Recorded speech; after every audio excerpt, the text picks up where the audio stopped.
ó chlás is tútá chuis na psit is dachsit Tla-o-qui-aht. Mach de IISAAK ó chlá.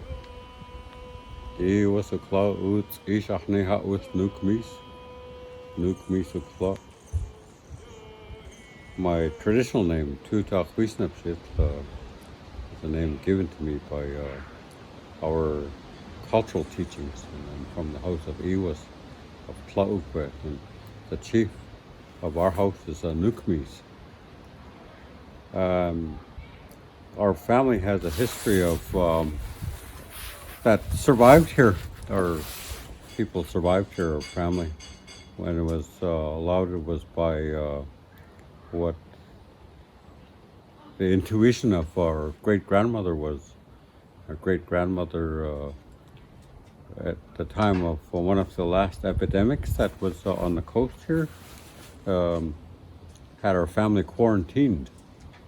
And what she did was insisted that they moved up to a place called Clackwood Lake, as we know it today, Tla-ouk. Tla-ouk, in my understanding, means the other lake, which is on the northern part of Clackwood Arm and Kennedy Lake. And so when they moved up there, they stayed in this cave for 4 years. And that cave is there still today, as it has been for millions of years, I suppose. But the fireplace is still existing there.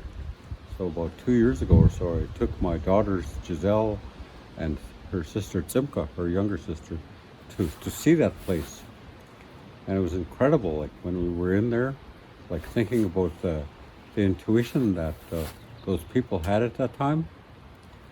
And, you know, they knew that they had to be there for 4 years to survive the epidemics that came, whether it was smallpox or tuberculosis, whatever it may have been. You know, people had no understanding, but the people, the grandmother, whose name was Tla-ouk, understood that something really bad was going on. And so they did go and quarantine themselves there for 4 years before they went back down to the coast. And when they went back down to the coast, they're back at the ancient village site of IISAAK. IISAAK is the main village of Tla-ouk. It's like our capital. And so when the first Europeans arrived, the population of our tribe was between 7,000 and 10,000 people. And so around 1900, the year 1900 or so, there was only around 120 of our people left. So when you look at that, it's between 7,000 to 10,000 people, and only 120 left. Out of that, what is a very small percentage of the people that survived that. It's only maybe 7 families or so that survived. And when we look at that, you know, a lot of the history that the people did have was a